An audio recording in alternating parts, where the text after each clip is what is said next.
Good morning and welcome to Company Culture with Yvette C. Owens, where we explore the cultures that really form and shape our organizations, that really form and shape ourselves, and the behaviors of those in our organizations that if we are not intentional about creating a culture and reinforcing that culture, then the individual behaviors will do exactly that.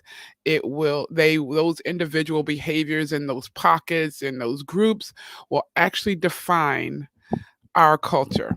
And so I encourage leaders every day to intentionally define your culture. So come on in, join me this morning on Company Culture. I'm sitting here having some hot water and lemon and lime to purify my day, my body as I present myself into my day.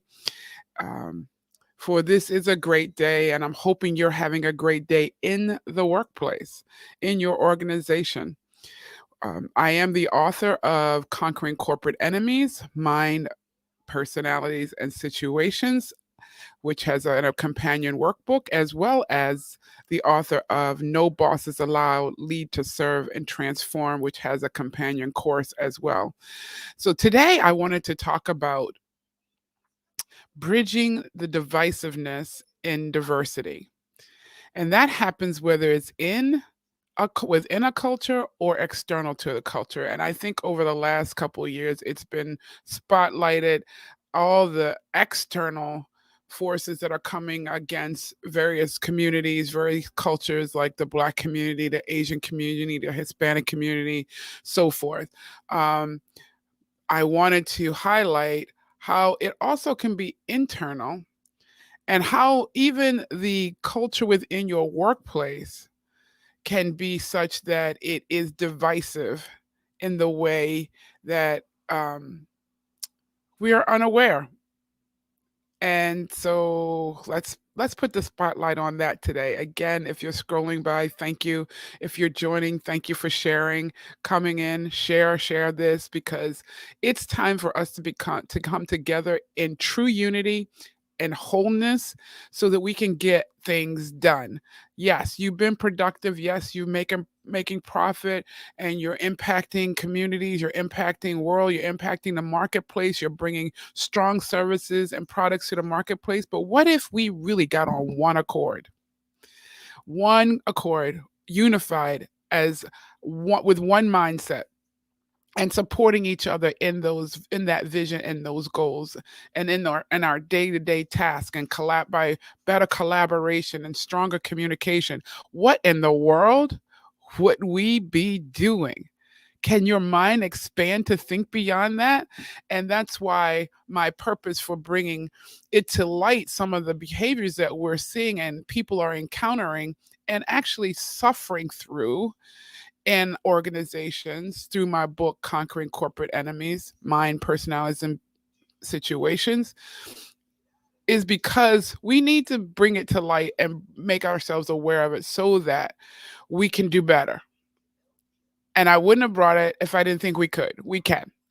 So again, today I wanted to bring to topic bridging the divisiveness within diversity. And let me tell you a story about how this came to mind, and the first thing that came to mind, and this is within. So I know of someone who, when she greets people, if they're and she's a woman of color, she's a Black woman, and she's would be defined on most situations as fair skinned or brown skinned, right?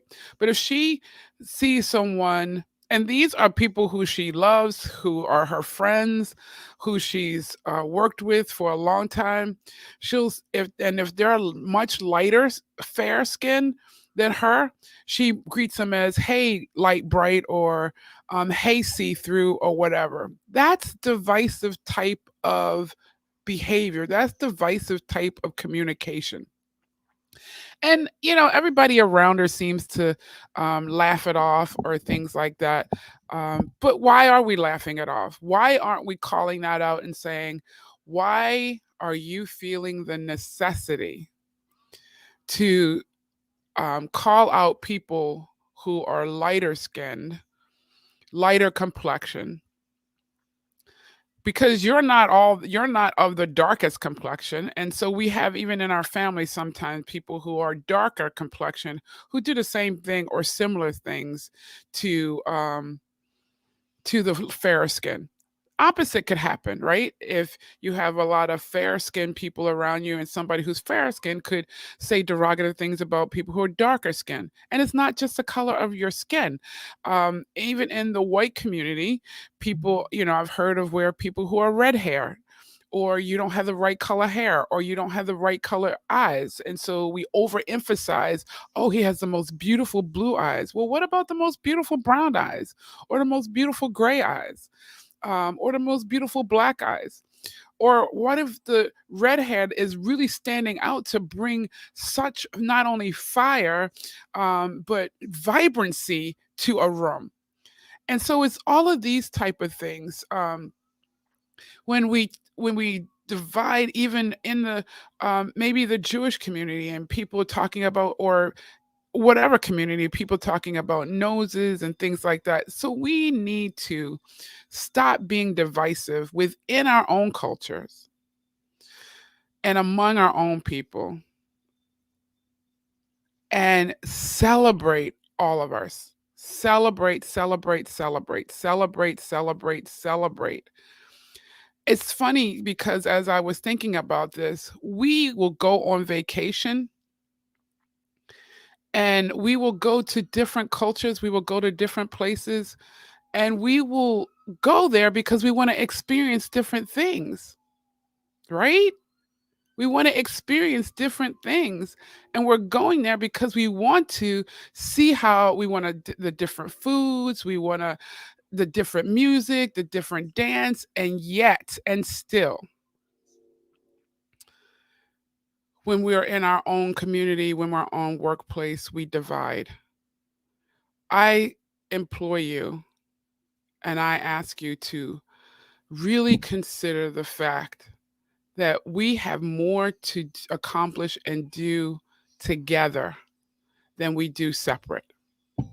And it's time to come together to experience the power that we have in a unified workplace, a unified body, and let's not divide. So let's talk about how it shows up in the workplace. You could have one team that's been that is on the front line of bringing in profitability, bringing in the dollars, and those folks are touted and raised as very, superior to the people who are really supporting them and pulling together all the resources, all the materials that they need to be able to go to market in a solid fashion that can help them win the sale or the deal. But because I'm not in the face of the customer, I support the person who's in the face of the customer. I'm viewed as less than. Really? Could you do that job without me? And could you do it easily? Even if you could do it, could you do that job without that person? We need to think about those things.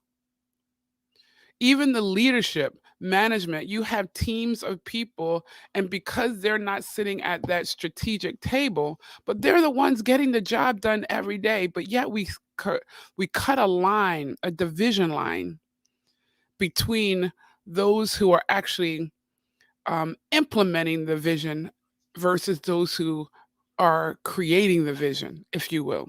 And I would employ you and say, those who are implementing and carrying out the vision absolutely need to be a part of the creation of the vision, because you're going to miss something if you continue to sit in the boardroom and you don't include those who have to carry it out, because they can share with you how things are going to really be impacted, what resistance you might experience.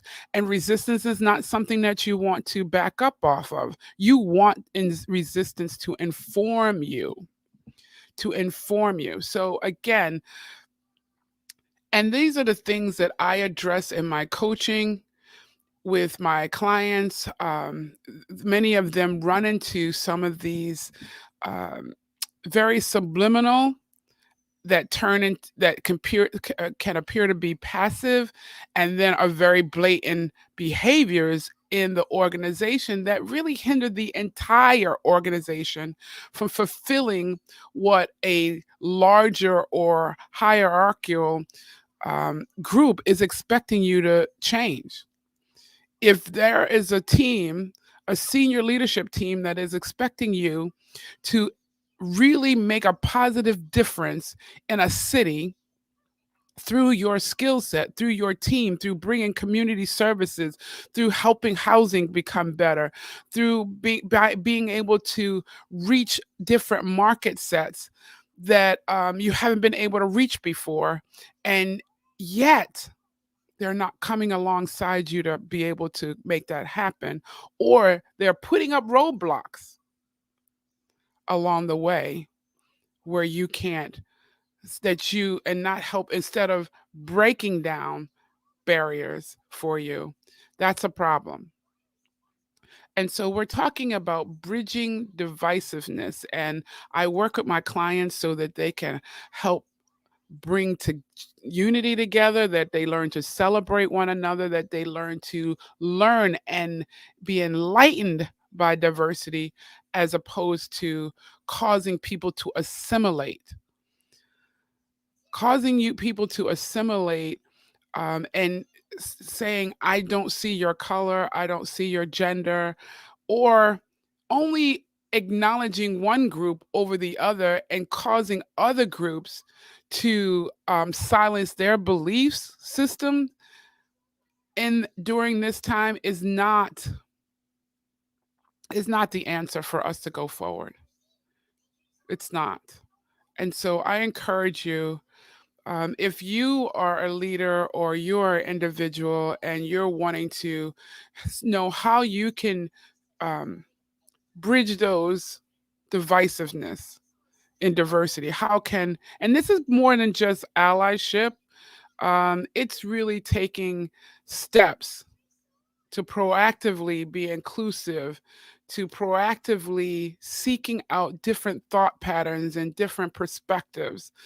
Um, it's not just coming to someone's rescue, because I think sometimes we've watered down allyship to let me come to their rescue.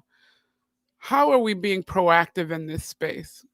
And this is the topic for the day. I challenge you to be proactive in this space, be a stronger ally, recognize, and within your own culture, within your own race, within your own religion, within your own faith, within your own community, because sometimes we can be our worst enemies.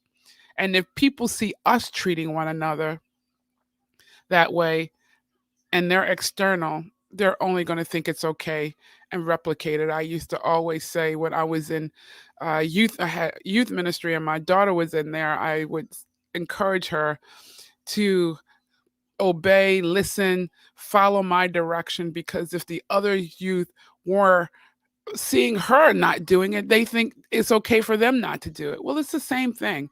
Let's treat each other better than what we've been treating than we have in the past. And that's how we can bridge that divisiveness. Stop looking for the differences to divide and look for the differences to enlighten. So I'm not saying stop seeing the differences. Absolutely, I'm not saying that. Know that there are differences. Be willing to come to the table and learn more about those differences, to be able to celebrate, to be able to see how they can enhance what you're doing, how you're living, how you're bringing things and servicing your clients or bringing products to market. Learn from those experiences of the people around you, whether they be Muslim, whether they be Christian, whether they be Black, Hispanic, white, Jewish, whatever. Let's come together. Let's celebrate one another and let's learn from each other. No, none of us are perfect, but we all have greatness within us. And we all need to bring that to light and allow it to shine. We all need to be able to learn from how our ancestors have overcome such trials and overcome such struggles and still be able to thrive. So, to the point that we're able to be here even today, we all need to focus on those aspects of our diversity as opposed to looking at diversity as a dividing line. Look at it as an enlightening, where we can learn, a place of learning. So, I hope this helps you. Again, reach out to me. I coach people in this space of learning how to be more inclusive, how to have stronger teamwork, perform high performing teams, building on each other's strengths, being able to be very honest and thorough around each other, being very thoughtful and mindful about how you're approaching your assignments, um, and being able to enhance your culture, optimizing one another, and for the leaders to be able to optimize their team. Let's create a culture where we can optimize each other. So I hope this helps. Reach out to me. You can contact me. My contact information is scrolling across um, the screen there. And it's time now. If you're ready, and if you've been in a culture where it seems that it hasn't been defined and you really think it needs to be, and or you want to serve that culture better as an individual, let's absolutely connect so I can bring and those skill sets. I can help you have a strategy and a plan that you can execute immediately to help bring those forward. You are the answer to the very things that you want to see changed. And so it's time for us to rise to those places. I hope you have an awesome day. Have a tremendous week. And until next week, remember it takes each one of us to create the culture that allows us to thrive and go farther than we would ever could go alone. Bye bye.